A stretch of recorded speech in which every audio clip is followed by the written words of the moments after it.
Welcome back, everybody. So I did House of a Thousand Corpses earlier this week, and had to do obviously Devil's Rejects, Rob Zombie, 2005, follow-up film to House of a Thousand Corpses, starring the same people mostly: Sid Haig, Bill Moseley, Sheringham Zombie, William Forsythe, who is absolutely phenomenal in this movie. You don't hear his performance talked about nearly enough. He does such a good job in this movie. Leslie Easterbrook took over for Karen Black's character because I believe Karen Black wanted more money to return and they didn't want to pay her whatever she wanted, so they cast Easterbrook in her spot. And Ken Foree, what can you say about Ken Foree? He's a horror icon at this point. So this, in my opinion, and in so many people's opinion, is Rob Zombie's best film by far. Just on the technical level and quality wise, this is absolutely Zombie's best film. However, as I mentioned in my House review, there's definitely nostalgia from my first few times viewing that movie that comes into play, but I prefer House over this movie.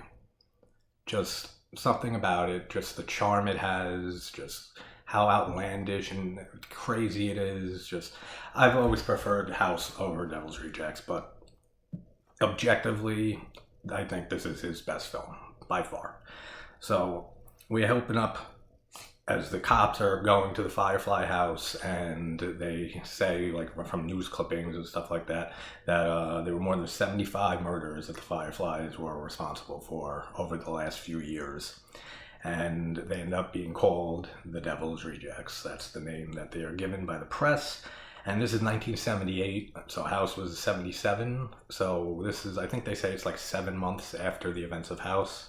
And we have the police surrounding the Firefly house with John Quincy Widell as the sheriff, played by William Forsythe, who again is unreal in this movie. And they have a shootout at the Firefly house. RJ, or Rufus, who also was played by a different actor for whatever reasons, couldn't get the actor from the first movie back, I don't know. But he's shot and killed. Otis and Baby escape out like the back, like there's like tunnels or something they escape from, and Mother Firefly gets pretty much surrounded by the cops, and she goes to kill herself, shoot herself in the head, and the gun is empty. And Widell says, "You're not getting off that easy." So they arrest her, and then we get the awesome opening scene set to Midnight Rider by the Allman Brothers, with Otis and Baby escaping, and they need a car, so the Baby pretends to be dead in the road, and then the woman gets out of the car to check on her, and Otis kills her, they steal the car. Such a great opening scene. The soundtrack in this movie, excellent. Like, I'm a musician for 20 plus years. Classic rock, I absolutely love. It's one of my favorite genres. And just this movie being set in the 70s, and just we get so many great songs in this movie. Like I said, the Midnight Rider, Rock On, Rocky Mountain Way, and obviously the end with Freebird. Just so many good songs in this. And we have this disgusting sex scene with Captain Spaulding and this prostitute. And what a disgusting scene this is. And Spaulding looks so, his teeth are like black. Like, oh, it's so disgusting. And then we find out that it's just a dream. And he wakes up next to his actual girlfriend, and she says, "Well, do you have a bad dream?" And I love Spaulding's line, 50-50. What a great line. That's so funny. And Widell, while they're searching the house after Baby and Otis escape, they find in a picture book, like in a family memories book with pictures and everything, they see a picture of Captain Spaulding, which Widell recognizes and says, "It's fucking Captain Spaulding." So he knows who he is, and that leads him down the trail of trying to catch these remaining three of the Firefly family. And we see Widell on the news with his message, like threatening the Fireflies, like, "I'm going to bring hell down upon you." And his every line that he has in this movie is delivered so amazingly well, and just his facial expressions, everything. This performance is so good in this movie, and it's overshadowed, I think, by a lot of people, by Bill Moseley and Sid Haig and Sherry Moon Zombie, but his performance, William Forsythe, is not talked about enough at all, and he absolutely deserves being talked about for his performance in this movie because it is such a great performance. So Baby ends up calling Captain Spaulding, which we find out is her actual father that we never knew in the house. And he says, she says that they got hit by the cops bad this morning, and he says just meet at the Kahiki Palms Motel, just like they always planned.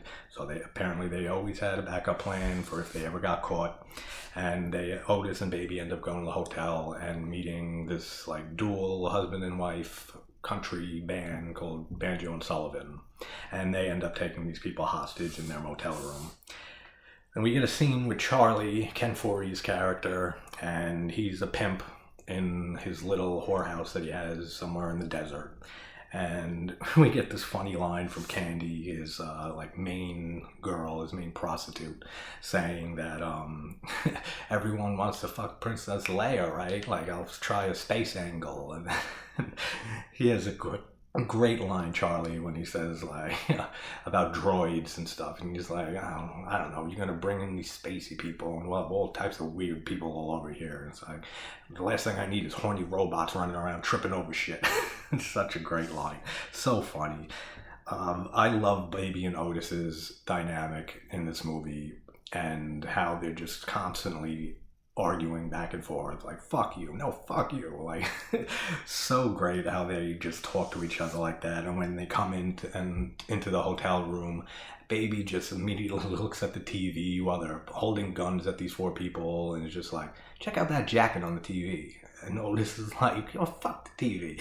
Like, so funny, just the way that her brain just wanders while she's taking these people hostage with Otis. And the first thing that she notices is this person's jacket or coat on the TV. I thought that's funny. So Captain Spaulding is trying to meet up with them, and his truck, I think, runs out of gas or breaks down, and we get a scene with PJ Soles, who played obviously Linda from John Carpenter's Halloween, and he ends up coming up to her and saying, I need this car for top secret clown business, and ends up knocking her out, gets in the car with her kid, and just such great lines of just, what's the matter, kid? Or don't you like clowns? Aren't we fucking funny? Like, so great. And he says, if you don't have a reason that you don't like clowns, I'm gonna kill your entire family. Like, such a great scene. He has so many good lines in this. And we cut back to the motel with Baby doing her Chinese, Japanese, like little song she's singing. And we get this awesome line from Otis, one of my favorite lines in this movie, when he says to, I think his name's Adam, the Wendy's husband, the long-haired guy, and he goes to say something, and Otis is like, man, the next words out of your mouth better be some brilliant fucking Mark Twain shit, because it's definitely getting chiseled on your tombstone. What a great line. That is such a great line. And the way he delivers it is just awesome. And then we just have such a disturbing scene with Otis just harassing and eventually basically just raping the wife of Roy, Gloria, I think her name? Yeah, Gloria. And what a disturbing scene, man. It's hard to watch. It really is. Like, just a visceral, brutal looking scene. The way that it's shot and the lines that Otis is saying for her to say to him, and just while in front of her husband has to watch, and along with the other two, brutal. It's such a brutal scene. And Otis ends up taking the guys, Adam and Roy, out to the desert to find guns that he buried. And another great line from Otis, when they're driving out into the desert to find these guns, and they get out of the van and they start walking towards where he buried these guns and everything. And he's talking about, he says to Adam, since he like puked earlier when Otis shot the roadie in the head. So he says to him, he's like, I need a place to relieve some tension. And he starts talking about Wendy, Adam's wife. He's like, she might be able to relieve some tension. And he says, does she like it when you puke? Like, is that your thing? What a brilliant line. It's so funny. There's so many, like I said, so many great lines in this movie. And this movie is so much more grounded in reality than House of a Thousand Corpses. Like, there's no crazy, fantastical, supernatural type things. It's just like an on the road, almost like spaghetti western, following these three killers from their perspective and basically almost making them anti-heroes in a way, which you can't sympathize with these characters at all. I mean, they are fucking evil. So, I mean, but it still tries approaching it that way. Like, just they're villains, but they have such personality to them that it's almost like you want to root for them. Almost. But no. No way. Like, you can't. And we have Wydell goes in and interrogates Mother Firefly in her cell. And what a great scene. Like, and again, Wydell, William Forsythe's performance, every line out of his mouth, amazing. And he starts talking and showing her pictures in, like, they bring in all the books and stuff like that with old pictures of their victims and everything. And Mother Firefly ends up saying, I want to show you something, and ends up taking pictures out of one of the books of Wydell's brother, George, who she killed in the house. And starts looking through the pictures and describing him, and Wydell just grabs the pictures and sees it's his brother. And she's like, you know, before I blew his brains out, and was he kin to you? And he just manhandles her, just grabs her by the neck and just pulls her in the chair, pushes her against the wall, and starts saying, your family, you're all dead, you don't even know it yet. Just, what a performance. And she just freaks out at the end. I mean, overacting like crazy, but like just the way she's screaming like a lunatic, you go get your ghost, sheriff. Like, great stuff. And then Otis and the two guys they're out in the desert, and they basically just say, Roy's like, then what? And Otis says, that's it, that's the end of the road. And Roy's like, what? Like, you're not gonna kill us, are you? And like, yeah, we did everything you said. And I love Otis's line. He's like, first of all, I didn't say anything. That's great. I love that. And he ends up they like overtake Otis, and they're trying to restrain him and stuff, and the two of them just can't do it. And Otis gets the upper hand, and he ends up shooting Adam in the neck, and he falls on the ground, starts bleeding out. Then he goes up and starts bludgeoning Roy in the head with like a big ass stick, and ends up cutting off Adam's face, Texas Chainsaw style. And they end up back at the hotel, and Baby is antagonizing the women, and Wendy has to go to the bathroom, and after like a little exchange of messing with her, Baby lets her go to the bathroom. And while she's in there, she tries breaking the window and tries screaming for help, which Baby says, like, I knew that bitch was going to try something. And Gloria pulls the gun off the table and points it at Baby and says, I will shoot you, I'll kill you. And Baby tries manipulating and playing it off like, why would you want to kill me? You see my brother, he's fucking crazy. He's like, I'm your only chance that you can get out of here. And immediately Gloria just, all right, Wendy, come out. Like, seriously? Come on. Like, they've seen all the crazy stuff that these two evil freaking people have done to this family, these two husband and wives, and you're just immediately going to listen to one of these psychotic killers like instantly and say to the other person, come out, it's fine. Come on. I mean, that's a little stupid.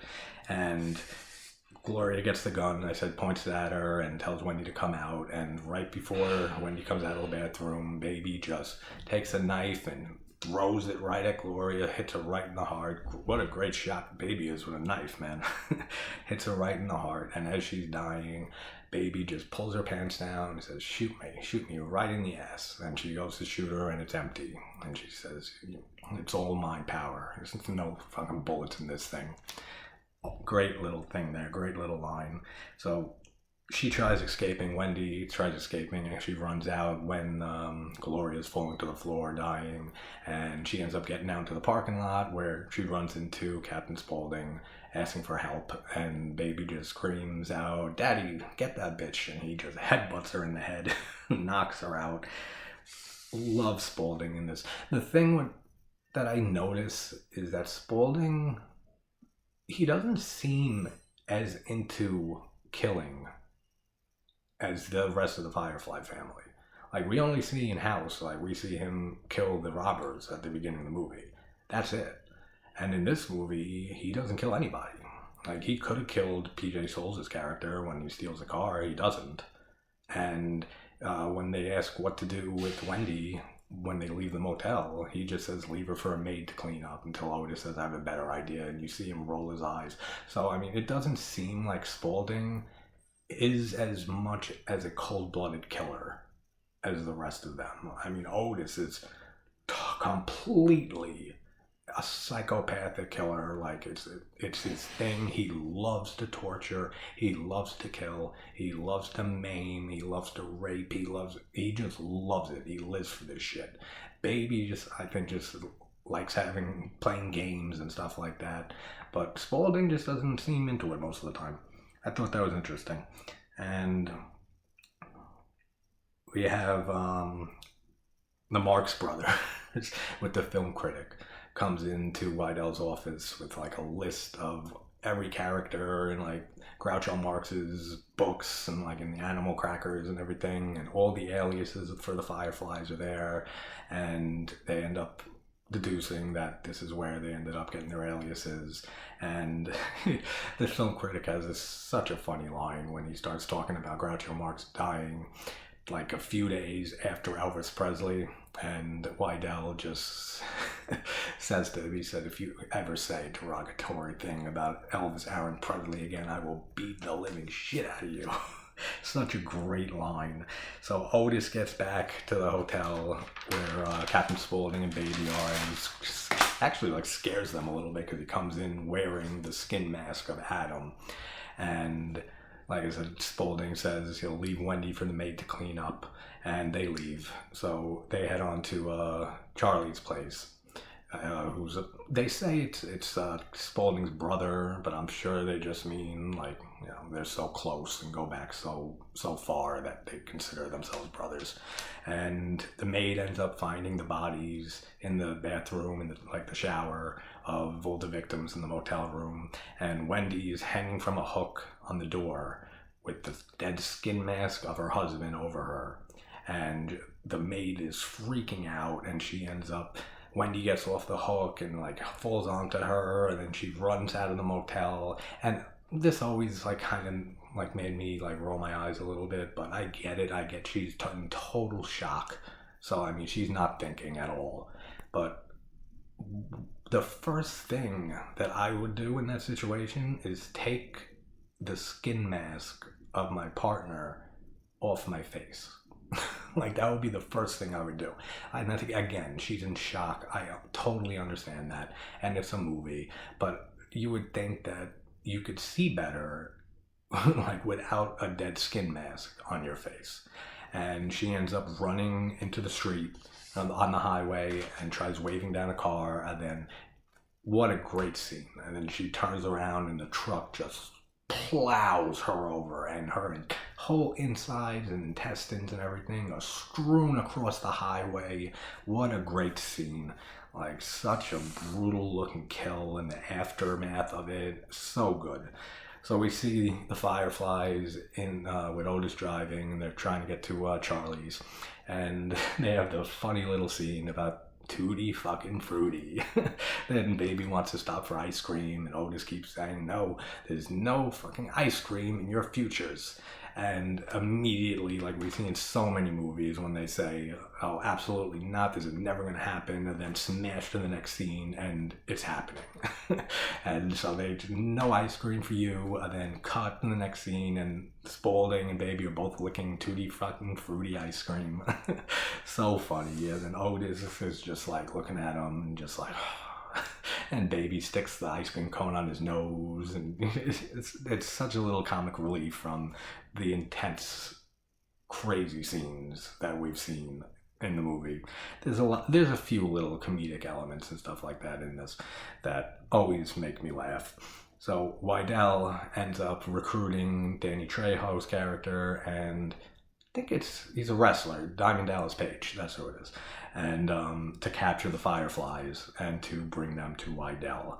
So they find out about Charlie by researching and finding his name, Wolf J. Flywheel, who was on the list of the Marx Brothers, aliases, just like all the other Fireflies, and find out his name is Charlie Altamont. And that's how they end up, Wydell starts enacting his plan to get Charlie to basically set them up and keep them at his whorehouse so that the two that he hires and himself can come and capture them.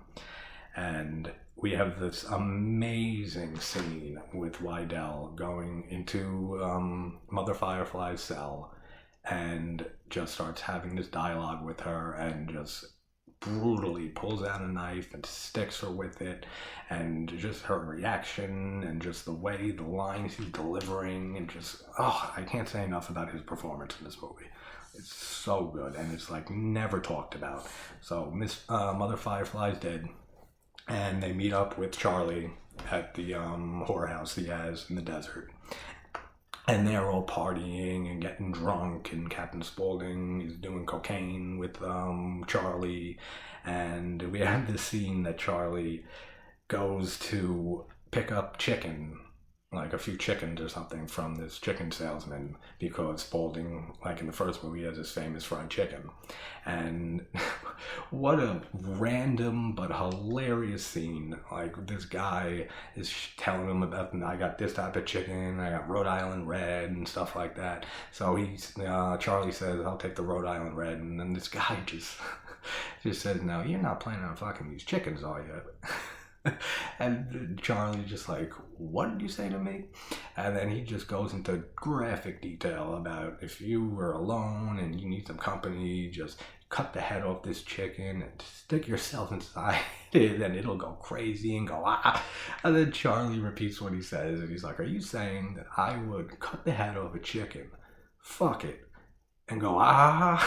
Just the way he delivers that line is hysterical. So funny. And then as they're leaving, Wydell shows up and calls him Wolf J. Flywheel. He's like, who are you talking to? What do you mean? What did we do, officer? And he calls him Charlie eventually. He says, brings up the Firefly, says, I want you to keep them there until midnight. And Charlie, says, what if I don't? He says, I'll shoot you right here and there. Forget this conversation ever happened. And so Charlie really has no choice in the matter. He has to end up giving them up, and he tries saving them in the end to try to rectify that decision, but we know how that turns out. Well, the people have seen this movie, and if you're watching this review, I don't know why you'd be watching it if you didn't see the movie. But then we get the capture scene when we have Danny Trejo and Diamond Dallas Page and Wydell all come in, while all the three Fireflies are just Otis is fucking the prostitute, and she gets shot right in the head, and these people are taking enjoyment out of it. Like Diamond Dallas Page was laughing after he shoots Candy, and we have Baby in the bathtub who gets taken off guard and gun pointed at her by Trejo when she stands up, and then Otis just gets thrown out the window by Diamond Dallas Page, and Wydell shows up to Spaulding while he's coked out of his mind, and they end up Wydell and the two guys end up capturing the Fireflies, and Wydell ends up bringing them back to their house, to the Firefly house in the basement, and he just goes on to torture the shit out of these people. And it is so goddamn amazing to watch these three evil killers be tortured and just maimed and everything done to them like they did to their victims. It's so rewarding to see. Such a great scene. And again, I can't say it enough. William Forsythe's performance, and he's drunk in this scene, drinking like whiskey, and he starts showing pictures of the Firefly's victims, and Otis says like, that's mine, and then he ends up stapling the photos to their chests and stuff, and he ends up putting nails through Otis's hands to stick him to the chair, and then starts cattle prodding Spaulding and breaking glass over Otis's head. Like, it's so great to see that. What a great scene. Just performances all around phenomenal. And he ends up letting Baby go because he wants to hunt her down, like Hunger Games style, and just starts chasing her into like a cattle field. And we get like this great callback to House of a Thousand Corpses with the Run Rabbit Run scene, with Wydell saying to her like, run, run, run. So a nice little callback to the first film. And Wydell ends up shooting her from a good distance, great shot, in her calf, and he says like, oh, I can even hear the bone snap from here, and she falls to the ground, and he gets a cattle whip and starts beating her with it, like completely just beating the shit out of her, and just starts choking her to death. And then we get a tiny ex machina, not like a small ex machina, like literally tiny, the character, comes in and picks Wydell up off a Baby and snaps his neck. And kills Wydell, and sucks, man. I mean, what a great character, and he deserved to get the justice on these evil, psychotic motherfuckers, and he failed, man. I mean, he ends up getting killed by Tiny, and Baby ends up saying Tiny that Otis and Daddy are still in the house, go get them. And I thought it was cool that Tiny went into the burning house to help them when Tiny's face and everything's all disfigured because Earl, the husband of Mother Firefly in the first movie, we find out, tried burning the house down, and that's how Tiny got deformed and badly burned. So to have him go back into like a house that's ablaze with fire, I thought that was a cool little touch, like having him go back into a situation what destroyed his face and body and ears and stuff in the first, like that we find out in the first movie. That's a nice little touch. And then we just get the ending scene, which is infamous at this point, with Lynyrd Skynyrd's Freebird, and they're driving down the highway. Otis is driving, and Baby and Captain Spaulding are in the back seat, and he ends up seeing a police barricade, police roadblock on the highway, and they know they're not getting out alive. Well, until 3 from Hell came out, but that's for another review. Don't care for it that much. It was a movie that should have been made like at least a decade ago, and it just didn't do it for me. But I'll talk about that in 3 from Hell review. And they end up just speeding towards the barricade, and they're all got their guns out, and they just have a complete shootout with the police officers.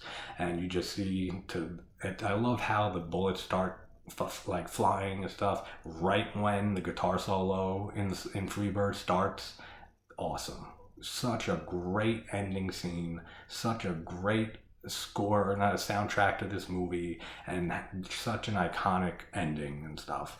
And they just get shot to death again at the time, what we think, until 3 from Hell came out, and they somehow survived, which is ridiculous. Like, they get lit up by these cops, like completely lit up, and they somehow survive this. But they end up driving into the police barricade. They have a shootout, and then it just slow motion showing, Spaulding being hit and Baby being hit, Otis and stuff, and then it just fades to black as you hear just gunshots, and we end up with the little ending scene with another great song. I forget who performed this song, but they had a few songs of this artist in the movie, and all of them are great too. Like I said, the soundtrack is so good in this movie. Zombie did such a great job picking the songs out. And that's the end of the movie. And hey, look at that, a less than 30-minute review. And that's basically, it's such a good movie. Like I said, Rob Zombie's best film. But like I said, House of Thousand Corpses I prefer, just for my own reasons. But I'm gonna have a few more reviews up by tonight. I didn't get to some of them that I wanted to do last night. I was completely exhausted and pretty much just passed out after I did the review last night. And I will see you guys shortly. And thanks for tuning in again.